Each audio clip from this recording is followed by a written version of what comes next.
Sa gospel na ito, tinawag ni Jesus ang 12 at binigyan sila ng kapangyarihan para magpagaling at magpahayag ng mabuting balita.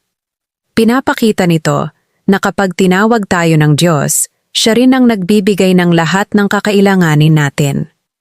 Hindi dapat nakadepende sa material na bagay ang ating misyon, kundi sa tiwala at pananampalataya sa Diyos. Ways to apply in daily life. Magtiwala sa Diyos sa bawat gawain at desisyon, lalo na kapag may takot o kakulangan. Gamitin ang talento at kakayahan bilang instrumento para magbigay ng pag-asa at tulong sa iba. Huwag maging sobrang attached sa material na bagay. Alalahanin na ang tunay na lakas ay galing kay Lord. Huwag matakot magbahagi ng salita ng Diyos, kahit sa simpleng paraan tulad ng magandang halimbawa sa pamilya, trabaho o online. Kapag hindi tinanggap ng iba ang ating pananampalataya, magpatuloy pa rin ng may kababaang loob at lakas ng loob. Prayer.